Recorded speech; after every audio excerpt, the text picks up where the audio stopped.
I like falafel that doesn't make me feel awful. I wish there were more. Actually, no, there are a bunch of shawarma places around here, but I've always been a little anxious about going in because, like, do I just go in and test to see if they're good or not? Or yes, I mean, you can't just know otherwise. Yeah, I don't know. I just don't like wasting. You could look on Foursquare. Look on Foursquare and see what the rating is. Yeah. I mean, admittedly, this place is on sort of a block of Venice where there's just sort of like bars and crappy restaurants. It's not like no one's ever said, "Oh, that's the best falafel sandwich you're ever going to have." Right. You know, so I kind of knew what I was doing, but I didn't know it was going to be so jarringly bad. Eileen and I have this debate on things that are in the 6 or 7 range on Foursquare. If it's 5, we just avoid it. We're like, it can't be good. She's like, no, it has to be 8 or better. I don't want to eat there unless I know for sure a reason to eat there. Whereas me, I'm like, if it's 6 or 7, it might just be bad reviews, right? It might not, like, it might be better than that because there are places we've grandfathered into this attitude because we know they're good, that are like, well, you know, such and such place is only a 7 on Foursquare and it's really good. Like it's not an exact science. I'm with Eileen. Like, you know, if it's a 7, and it's you gave the falafel place a chance. But I didn't look up the rating beforehand. And look where it got you. Exactly. Yeah, exactly. I rest my own case against myself. Right? Like, if it had said 6, I wouldn't have gone. So thanks, Tom. I don't know. I'm still willing to give 7s a chance. 6, I start to get nervous about. But even then, sometimes I'm like, yeah, but it looks like they might have a couple of good items. Like, it all depends on how many stars. Too. Well, and you're right. I mean, if a place has a lot of reviews and the number is lower, I'm like, But if it has just a few reviews, it's like, it's often because somebody didn't like the way the bathroom looked or stuff where it's like, that wouldn't necessarily mean that it's. I was in a fight with my significant other. Yeah. The barista looked at me weird. Oh, I hate it when the barista looks at you weird. Happens to me every time. Weird, really, tonight or something. Like food and service criticisms on Yelp. Like, I feel like you should have to answer into one of those two things. That's actually a really good. That's a good idea. Like, I would uniformly kind of ignore service stuff unless it's like terrible. It's like very highly. There's a lot of reviews and it's like 1 star. Then I'd be like, all right, this thing is bad. Otherwise, in general, it's just a Yelper who's annoyed that their iced tea came late. With Yelp, I always look at the 1 stars and then evaluate it's like a qualitative evaluation, because that seems to tell me like, oh, it's getting bad reviews because these are people who expect something that this place isn't supposed to give them. Shall we dive into some tech news, perhaps? Let's tech news it up. All right, here we go. The Daily Tech News Show is powered by me, but I couldn't do it on my own. I'd like to thank the over 4,800 other patrons who help keep this show going each day. Visit dailytechnewsshow.com/support if you too would like to help power this show. This is the Daily Tech News for Thursday, June 21st, 2018 in Los Angeles. I'm Tom Merritt. And from Studio Feline, I'm Sarah Lane. From Oakland, California, I'm Justin Robert Young. And, of course, the man who needs a very small introduction if you haven't listened to the show before, our producer, Roger Chang. Hello, I'm Roger Chang. I'm the producer for the show. That's exactly right. We're going to talk about the Supreme Court decision in the United States to allow states to tax the sales of items from companies who are on the internet but don't have a physical presence in that state. But let's start with a few tech things you should know. The alliance behind the open royalty-free HDR10 Plus standard launched a program to let manufacturers qualify to use the HDR10 Plus logo on their products. HDR10 Plus brings the HDR standard close to quality to Dolby Vision, which manufacturers have to currently pay royalties to use. Continued Conversation is launching for Google Home in the US on Thursday. Similar to Amazon's follow-up mode, users can ask multiple questions in a row without having to say the trigger word each time. Users need to enable the feature in setting. Samsung has launched the industry's highest capacity NVMe solid-state drive at 8 terabytes. in an 11 centimeter by 3.05 centimeter form factor, has read speeds of 3,100 megabytes per second, write speeds of 2,000 megabytes per second, 5 and 3 times the speeds of your typical SATA SSD. Coming to a data center near you soon. Hey, we mentioned MoviePass yesterday in our AMC story. Business Insider reports today that MoviePass told the publication high demand pricing will come into effect in the coming weeks. So specifically, titles that the service believes are very popular will cost an extra $2. Let's talk a little bit more about a significant shakeup at Intel. Brian Krzanich is out as Intel's CEO and has left Intel's board following an investigation into, quote, consensual relationship with an Intel employee, unquote. Chief Financial Officer Robert Swan will step in as interim CEO while the board searches for a more permanent replacement. In a statement Thursday, Intel said that the relationship violated Intel's non-fraternization policy, which applies to all managers. That policy states managers cannot have relationships with people who report to them either directly or indirectly. Krzanich joined Intel in 1982 and was named CEO and elected to the board on May 2013. So, listen, not the first time that this has happened. And also, Intel's policy is not unusual. Many big corporations have the same one. But Tom, we were talking about this story earlier, kind of like, hey, how do we sort of, how much of a tech story is this and how much does it apply? But you said this is the sort of thing that investors get scared of and wondering, who's the leadership going to be? Yeah, it's this story is not in our current climate. It's natural to say, oh, scandal. That is not really the issue here. In fact, the Me Too aspect of this story is fairly cut and dry. It was a consensual relationship. There's no allegations of harassment here. It's just that Intel says, look, it is a power imbalance if you are in a relationship with the person you're managing, and that could go bad in multiple ways, so we don't allow it. They're not accusing Krzanich of favoritism or anything like that. They're saying he violated the policy, he has to leave. And we're going to apply it to everyone. It doesn't happen to CEOs all that often, and certainly doesn't happen to CEOs of companies as large as Intel all that often. But to me, the biggest part of this story is Intel has been recovering its stock price. Since Krzanich took over, it has been shifting into trying to get ahead of the next trend and not get stuck behind Qualcomm and Nvidia and others who have sort of leapfrogged it in the mobile space. And Krzanich has, by all accounts, I mean, he hasn't done perfectly. Obviously, we had the Meltdown Spectre issue, which may or may not have anything to do with Intel management being at fault. But generally, people have been positive about the direction he's taken Intel. He divested them of a lot of projects that people didn't really feel were going to get Intel where they needed to be. So right when they're starting to feel like Intel is getting back on track, they lose that CEO that has put them there. That's a big deal. All right. A rule is a rule is a rule. This is a justification for somebody to lose their job. Would we agree or disagree that it seems at least noteworthy that it happened to a CEO of a company as Intel? Certainly. Yeah.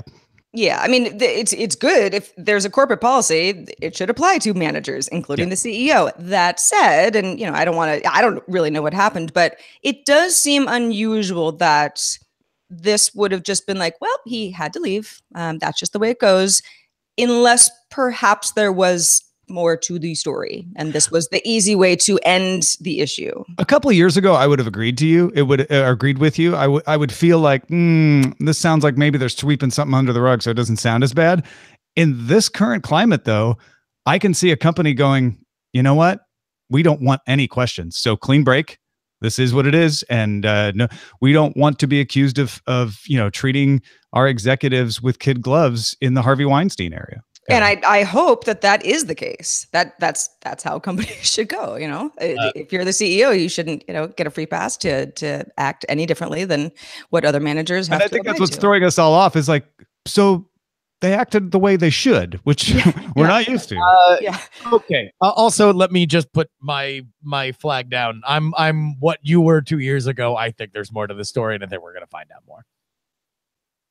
Well, We're going to find out more about AT&T's new internet service called Watch TV. It's slated to go live next week with 31 TV networks. AT&T is giving us some details about that. AMC, HGTV, Hallmark, CNN, other channels. Viacom channels expected to be added soon as well. Watch TV subscribers will get access to 15,000 movies and TV episodes on demand.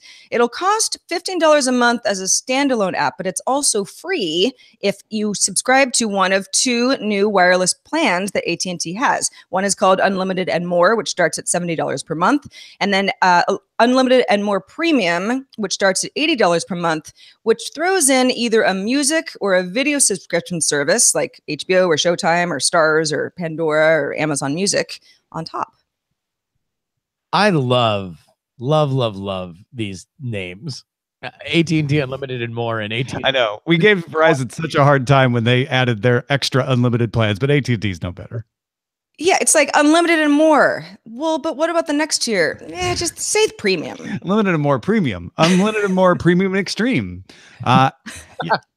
We knew that AT&T was going to go after Dish's Sling TV with a cheaper service. Here it is. It is not as robust as Sling TV. It does not have the sports. It's pretty much just made up of Turner, Scripps, and AMC networks with the promise that Viacom will be added later, which is interesting because Viacom, while on Sling TV, is not on things like PlayStation Vue and Hulu. So it's another entry in the competition, but AT&T already had an entry with DirecTV Now. So it really is a way to kind of package up their wireless service and sell it. I think we are still waiting for this Pangea to kind of settle in terms of where the media market's going to be. Bloomberg's Mark Gurman has sources who have insight into why Apple's AirPower has not yet shipped. Remember that? The wireless charging device they announced last September? So bad! The AirPower is supposed to be able to charge 3 devices at once, no matter where they're placed on the charging mat. 3 Apple devices, of course. That means a complex combination of overlapping multiple charging sensors because the different devices, the watch, the phone, the iPad, they have different kinds of charging needs. There's also supposedly a stripped-down version of iOS running on a chip to manage the charging, and that apparently has proved buggy. Overheating and circuit complexity are 2 of the challenges supposedly delaying the AirPower. It was hoped to go on sale in June, but now the sources say maybe September. Gurman sources also saying Apple's ultimate aim with the iPhone is to remove all the ports, including the Lightning port. Forget USB-C. They just want to go wireless. But to get to that goal, they have to crack AirPower first and make wireless charging viable.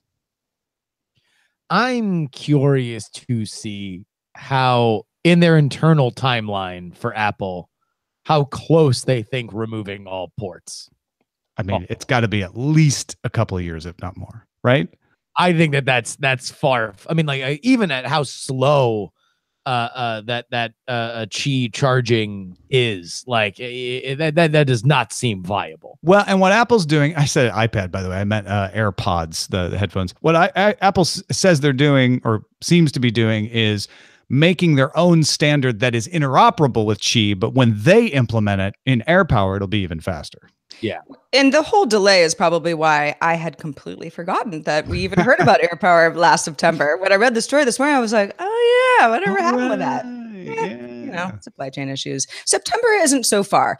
I welcome a wireless future somehow, some way. I mean, my life is a series of dongles, but I agree that I can't imagine how that would work with any of the stuff that I currently have. I mean, it's it's another, at least a couple of cycles.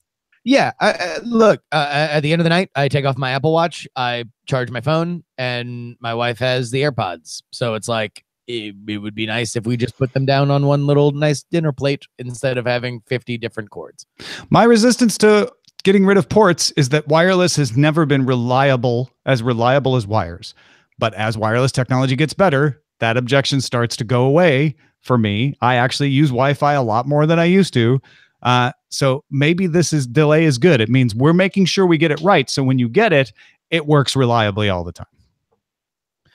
Microsoft's chief marketing officer, Mike Nichols, told GamesIndustry.biz at E3 last week that the company isn't working on VR or mixed reality support for the Xbox, Xbox chief Phil Spencer said in June 2016 that the Xbox One X console would be, quote, hardware built specifically to lead the console industry into true 4K gaming and high fidelity VR, unquote. Spencer reiterated the promise to CNET in June 2017, although at that same time he expressed doubts to Giant Bomb about whether VR was ready. In a statement to address the apparent change of plans, Microsoft said it is focusing on Windows mixed reality on PCs. I think So it doesn't mean they're not going to do it. It just it's a priority. It's That was also 2 years I mean, ago. the chief marketing officer is saying we're not going to do it on the Xbox. Forget it. It sounds like there was an internal argument where Phil Spencer was saying we probably should do it. We are going to do it. This guy over here thinks we could do it, but I'm starting to get skeptical. I can't even tell which side of the Spencer was on, but now they're not going to do it. Console VR, even in this nascent era of virtual reality, to me is the mushy middle that nobody really wants. It does not have the portability of having a overpowered phone or some sort of a dedicated device that could be truly wireless, nor does it have the engrossing nature of room scale VR like the HTC Vive. You are tethered to your television, which is silly because you're going to have a headset on and you really only are able to sit down. It is the worst of all worlds, and I'm glad that Xbox is rightly abandoned. Nothing could be worse than being tethered to your own television. Well, I mean, for that, yeah, I think it's like if you're going to be tethered, like we have the HTC Vive here in the studio, it's great because you can walk around.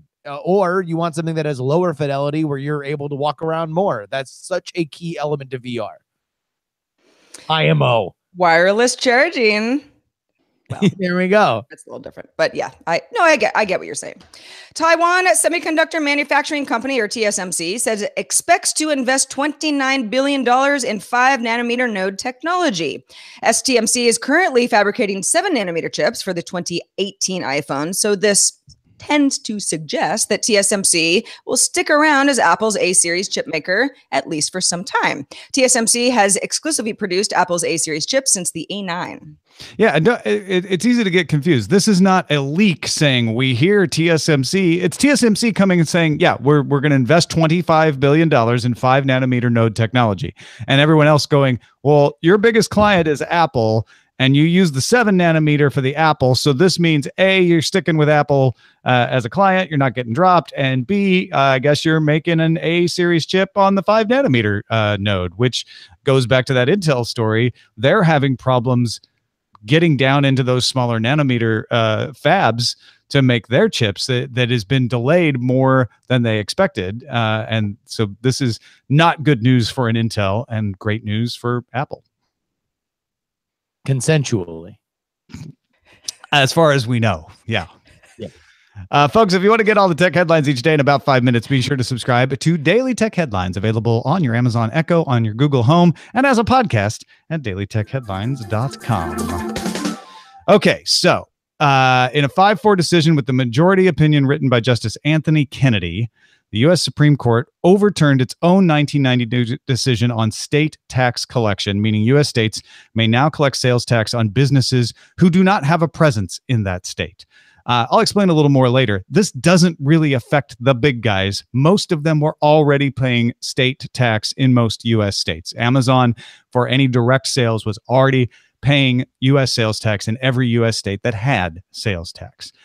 But this really does change the landscape for things. And I want to go through, if you don't mind, a little bit of the legal history here. Won't take too long with this. Go in, Tom. Go in. Thank you. We go all the way back to 1967's National Bellis Hess versus Department of Revenue of the state of Illinois. That was one landmark decision that held that the Commerce Clause of the U.S. Constitution that says Congress regulates commerce between the states would keep states from taxing out-of-state retailers who only use common carriers or U.S. mail.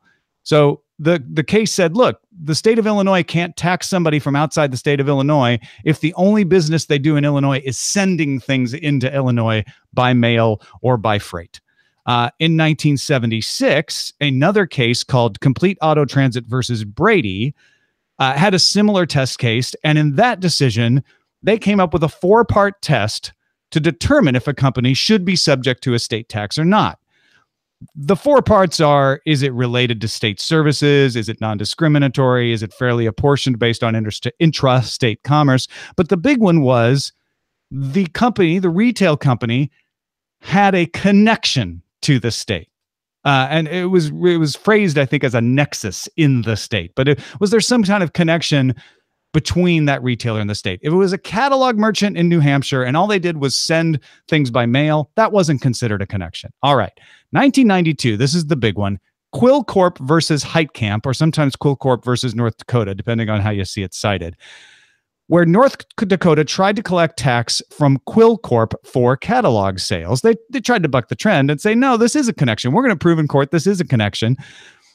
The court said that the existence of customers alone, an economic presence, did not create a sufficient connection. Quill Corp has been used as the rock solid, like, nexus, as in the 1976 decision, means you have to have a warehouse. You have to have a retail store. You have to have a physical presence. That has been the rule up until now. This decision that we just talked about, South Dakota versus Wayfair. A lot of people think this is an Amazon case. It's not. It's Wayfair.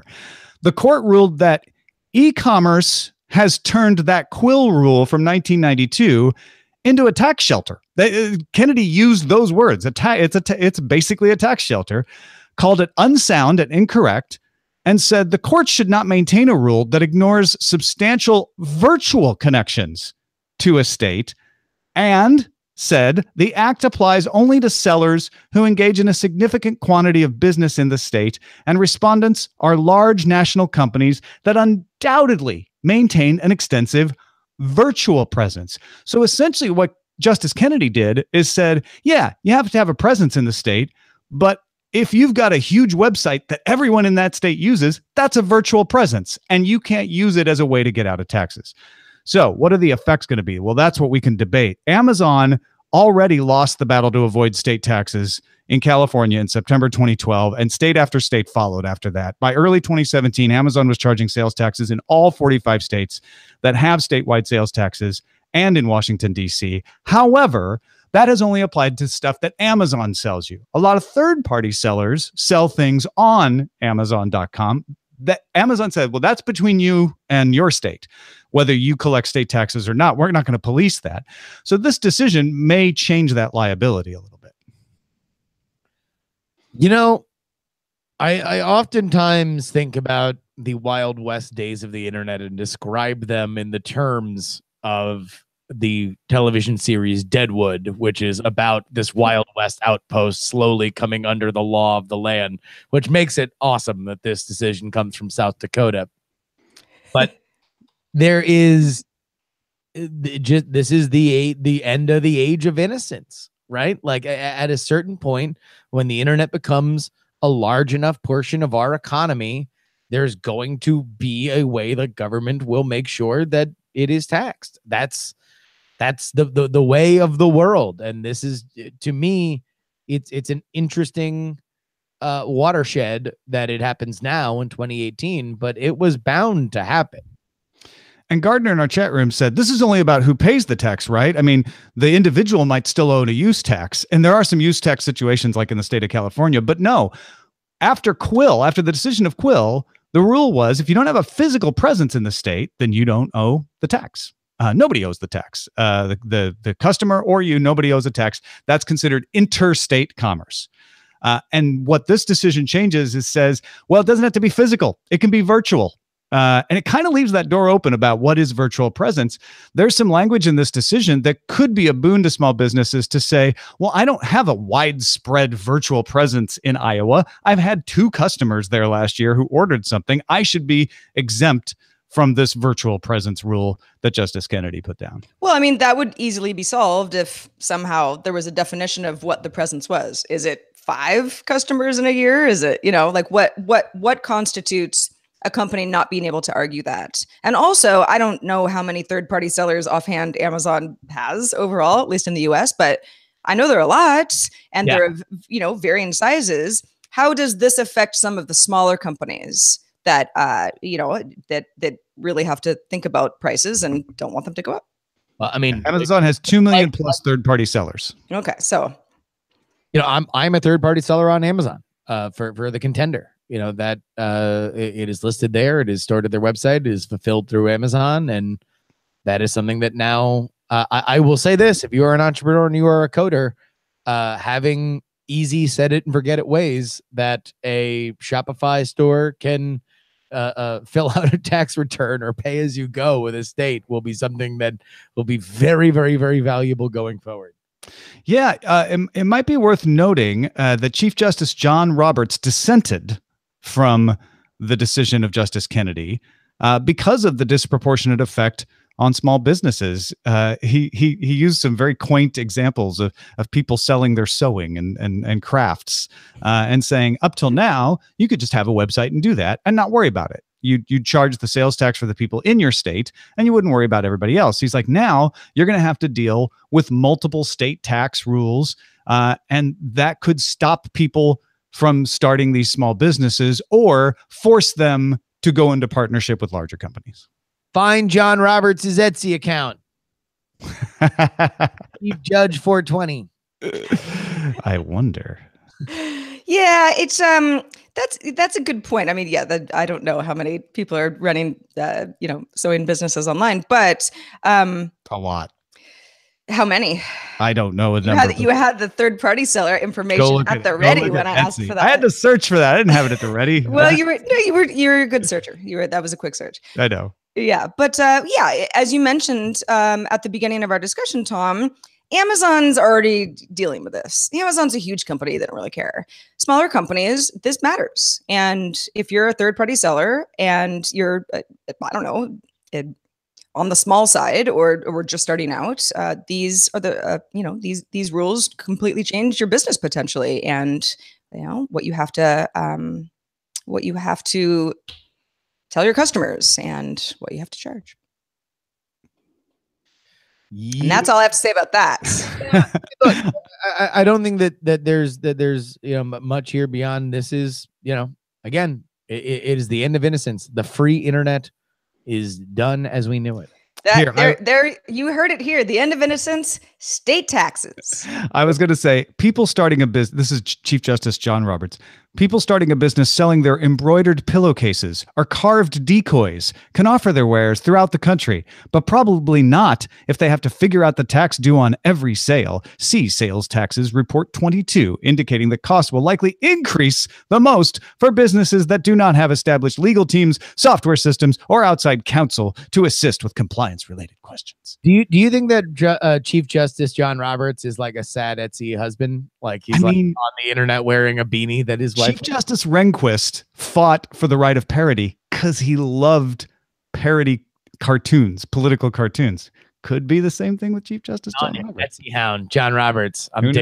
Who knows? But yeah, I do think this is a turning point. Back to what you were saying, Sarah. I think this is a turning point for the internet, where we've been saying for a long time we probably need new rules because the old rules don't fit this new situation very well. This is another example of that. I really do hope that paying these taxes, that there's an onus on state governments, which if you've ever tried to pay state taxes, that you don't live in those states, it can be onerous and awful and confusing and outdated. I hope that along with this new revenue comes the ability for states to make it modern and easy to, if not pay quicker, but even to pay as you go, man. If I could just immediately on every sale, I could just kick the 6 cents to the state of Iowa, man, it'd be great. Well, thanks to everybody who participates in our subreddit. Submit stories and also vote on other stories that you want us to talk about at dailytechnewsshow.reddit.com. We're also on Facebook, facebook.com/groups/ can you guess? Daily Tech News Show. I'm expecting right now someone's writing us an email about value-added tax and how that works in Europe and would solve all your problems. But what's in our mailbag right now, Sarah? Well, okay. So I kind of threw this in here because yesterday we were talking about Amazon Wardrobe and mentioning that you get clothes, you got 7 days, you keep stuff, and then you send the other stuff back. And my reaction was, ew, so where's the warehouse with all that used clothing? And Tom's like, well, you don't wear it. You just try it on like a dressing room. And I was like, you're so naive. Anyway, Andrew from Montreal says, my mother used to work at a big upscale department store in Canada. Customers used to come in on a Friday, buy an outfit, and then just somehow return it on Monday. Company policy, take it back. So no questions asked. The chain went under a long while back, so maybe being nice wasn't really what worked. But he says the returned garments had that lived-in look about them. But the sale tag was always still on. So what are you going to say? My mother once said, and this is her talking to somebody returning the garment, "Don't you hate that they serve dried out chicken at weddings?" And you would picture a confused, squirming person standing in front of her. That's Brit humor, by the way, because I didn't really get it, but I assume that somebody because the person obviously wore the dress to a wedding and now is returning it, right? I think that's the idea. Yeah, dried out chicken. Anyway, it's the end of innocence again. It's the end of my innocence about try before you buy. I mean, this is not an issue that Amazon is like inventing. Department stores have it. Any other service, Stitch Fix, Latote, all those. Sure, I probably know somebody, who will not be named here because it doesn't matter, who might have worn something that she couldn't afford, he or she, and hidden a tag cleverly and wore it to a wedding and then taken it back. I might know several people involved in television production who regularly buy things, use them in the production, return them, not just clothing. And I'm not even talking about the people you think I'm talking about. I've seen it lots of times. Yeah. I may or may not know somebody who once purchased over $500 worth of electronics from a Best Buy and then immediately returned it upon using it for a scavenger hunt he was putting on. No idea who you're talking about. No idea. Scavenger hunt. I think that was what you were going to say. I thought he just wanted to use the equipment. No, yeah. It was for monetary gain. Bunch of thieves. Yeah. I'll tell you. Clothing, electronics, my goodness. Justin Robert Young, not a thief. At least not today.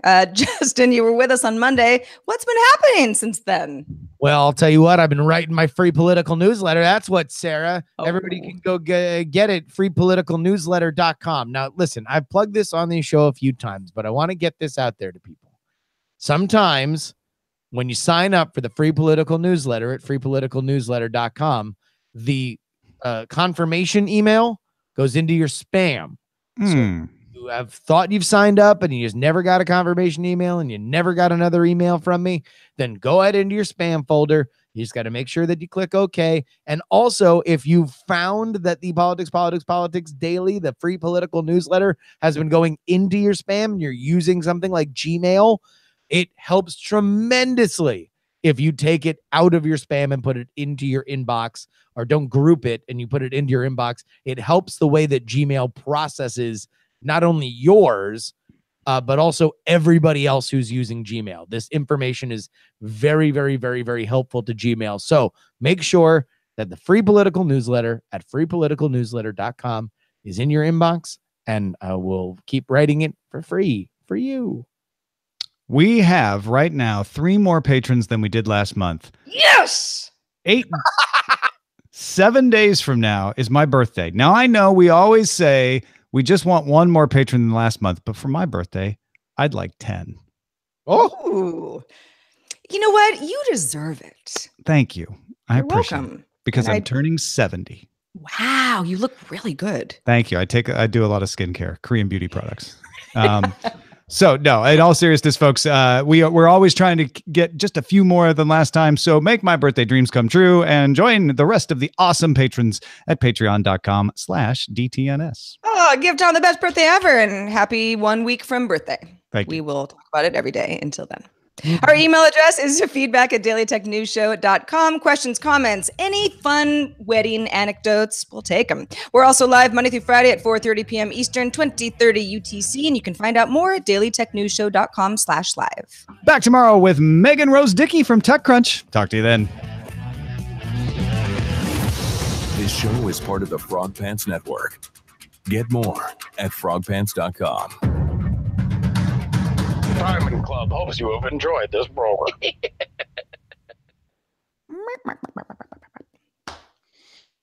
freepoliticalnewsletter.com. So this was the worst I've ever felt in my entire life when I was working at the Go Game. I was in Charlotte, North Carolina, and I had forgotten all of the cameras that we needed to do what is and was called the movie game. So people were shooting a movie, right? So we brought all these costumes, but I forgot all the cameras. So I got to roll into a Best Buy and buy all these, like, and they were flip cameras that we used. So we bought whatever was the latter equivalent. Literally I had to go to 3 different Best Buys to buy all these flip-esque kind of cameras. Now that's not the bad part, despite the fact that I did buy all that and then I returned it. Here's the bad part. When I went to go do the game, part of the fun is that I would do the game in a tuxedo because we would end the event with a little award ceremony. And so I'd be the host. And so I was wearing a tuxedo. I also, of course, because I was flying into Charlotte, I got a rental car. So I'm in a brand new car in a tuxedo.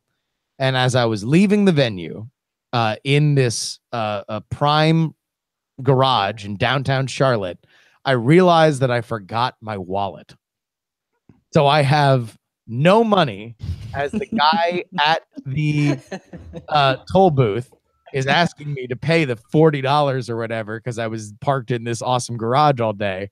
I'm in a tuxedo in a brand new car, and I just look him in the eye and say, I don't have any money.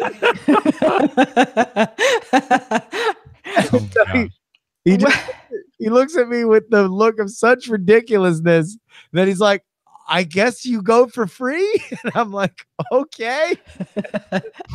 I've never felt worse than looking. Were you in the tux? I'm in the tux. I'm wearing the tuxedo in a brand new car. Was the wallet ever recovered? Or? Tux and car? Oh no, it was in the hotel. It was in my hotel. Okay. So you didn't lose it. You just it wasn't. I just forgot it in the hotel. Right. And I in the tuxedo went to go return the $500 worth of obsolete cameras that I had purchased earlier that day. Wow. Now, assuming that you flew to Charlotte, did you just forget a suitcase that had the cameras in them, or? Yeah, it was just one of those. Just one of those things. I've done that so many times. That game included a lot of stuff because you have to pack all the props. So it's like I was dragging around like 4 bags of stuff. Just in those 4 bags of stuff were not the components that I needed for the entire game. I have like a podcasting, rig that's for mobile, it's like there's microphones and there's cables and there's, the amp and all that stuff. I know exactly where it all goes and it all fits in the same way. Somehow, and I've done this a million times, gotten on a plane, the whole thing. Somehow, one of these times, I just forgot all the XLR cables.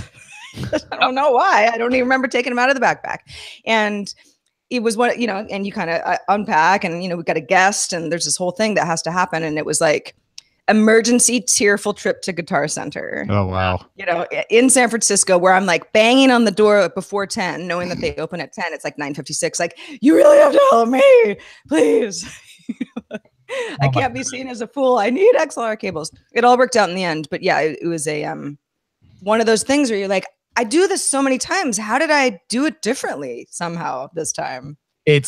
I've done a million of those from the Go game. They're like wherever you need just the one cord that you absolutely need to plug into the TV. Mm-hmm. All I do is just flash back to that one Saturday 3 months ago when I was like, we'll just plug in my computer with the cord that I have in my bag from the Go game. Like of course I'll remember to put it back in there.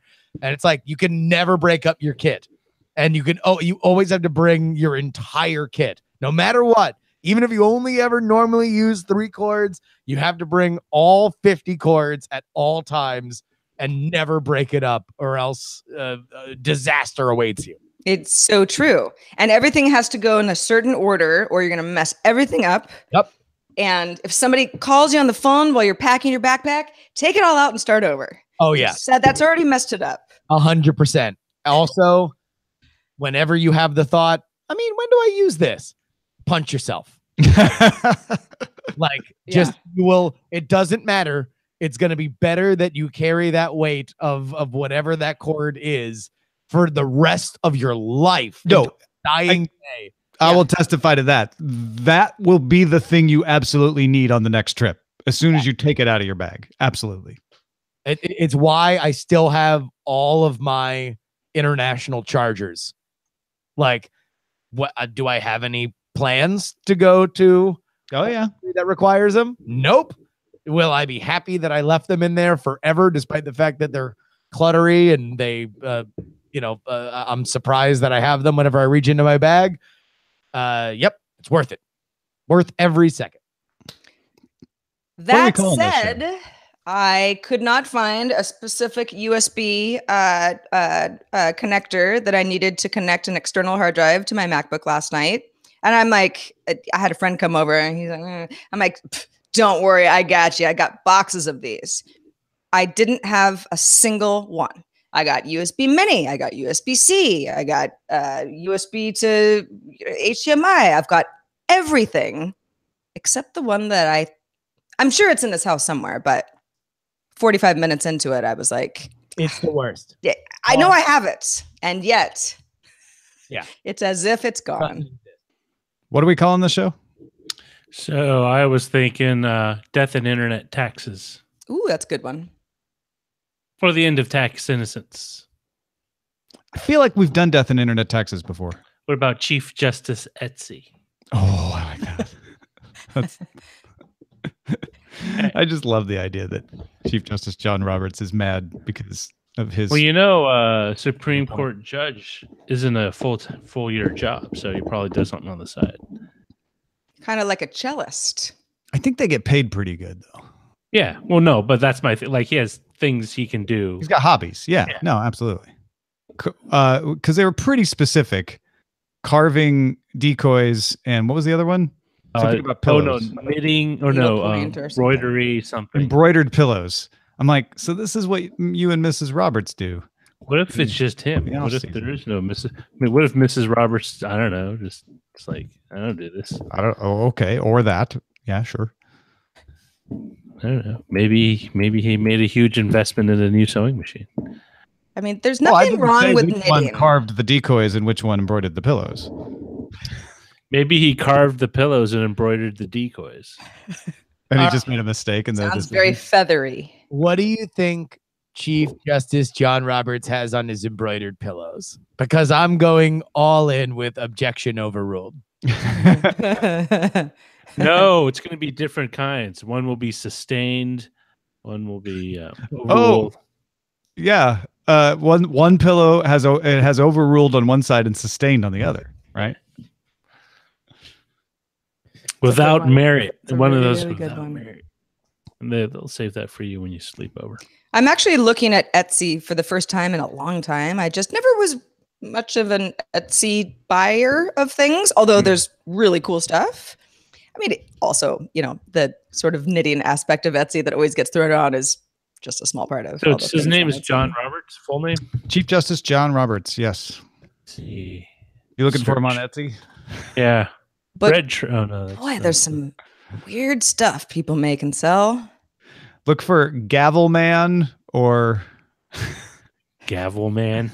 Chaiju. Joro. I think that's John Roberts, Joro. John Robert jumpsuit. John Roberts vintage jumpsuit, size 14. I mean, totally off topic, somewhat. Not totally. Partly off topic. Justice John Roberts joined the justices who are often seen as the liberal justices, Sotomayor. Is he? Yeah. No, he is not. Yeah. But he joined. Oh, I see. Yeah, no, it was. But Ginsburg was cited on the majority opinion. And Ginsburg went on the majority. Yeah, it's one of the things I love about the Supreme Court is because they're appointed for life and there's no more political pressure once they're appointed. They tend to just kind of drift and be like, well, yeah, but what about embroidered pillows? Don't get me started. This is where I will always get yelled at by people politically, because when it comes down to election season and people are motivated to vote because of the Supreme Court, I'm always Carl Contrarian sitting in his contrarian contraption, contrarying that when you look at the voting history of of Supreme Court justices, no matter how conservative or liberal that the presidents that put them in, once you give these people absolute power for life, they tend to do whatever the hell they want. Yeah. Now, sometimes that has been like Ford appointees being seen as liberal members of the court later in life. Sometimes it's just like kind of, you just don't know what to expect. Like Justice Thomas. You just kind of don't know where he's going to go sometimes. He's all over the place. Well, I do remember there was that article on 538 that kind of plotted the justices'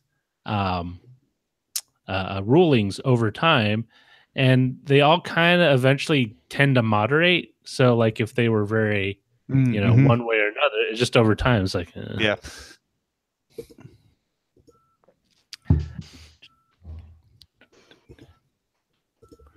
Wow. I'm sort of a Supreme Court fan, Just a fan of the. Yeah.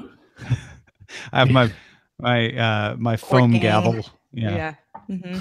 do you have the not apron, the robe, like robes? Yeah. I have the replica robes of my favorite justices with their numbers on the back.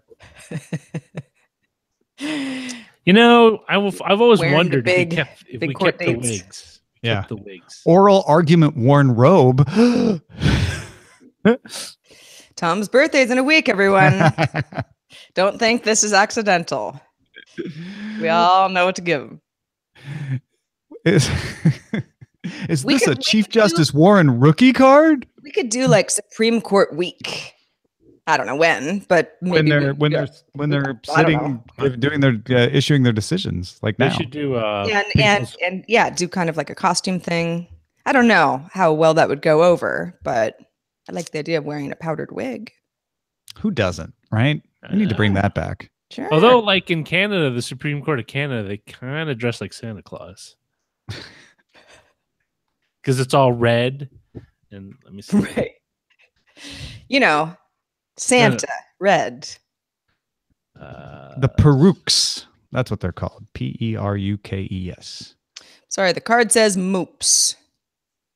Here, let me see. I will share this. There's a place in the UK that makes the perukes for all the barristers and all the judges, and you can buy one. You can go there and get one. Justin, I think you were on the show the day that I was like, oh, the Handmaid's Tale season finale. And you were like, nah, there's like 5 more. So our episode 10 is the latest one. I watched it last night. Mm-hmm. It's funny because when the show started, I won't spoil anything for anybody who hasn't seen it or is behind, but you would know, it's people are like, I think this might be the darkest show I've ever seen. And I would have said the same thing. Like, I don't even know if I can handle this. And then it got really good and it's still really good, but wow, it's getting dark again. Oh, well, and the problem with that last episode is that it kind of felt like I understood drawn out, like well, agony. There's 2 gigantic emotional moments, and one of which I think is a payoff to a larger kind of thing. And the other is just like, did you guys just have like the cruelty quotient where it's like, we're behind. Let's just do something. Right. I'm like, I've already like suffered through that. Like, I know how this all works here in this society of ours, and, people are treated very unfairly, but, it's still so good though. I don't think I've ever watched anything that I consistently was like, man, this is depressing and sad and dark and but also I'm really excited to see what happens. I've kind of gone back and forth on this season because I really liked it a couple episodes ago because I think it is at its best when it's kind of dystopic, near fiction Game of Thrones, and we are talking about the power plays on like the story is about who's in power, who's out of power, whether or not this is going to hold, right? And then the emotional beats are obviously living in this weird world. In a way that Game of Thrones has done really, really well. And I think it's less good when it is just about, hey, isn't this place awful? Story-wise, it doesn't churn quite as fast. But I think I've liked the second season a lot more than I liked the first season. More in the post show. Thanks everybody who's watching on the video. We'll talk to you guys soon. And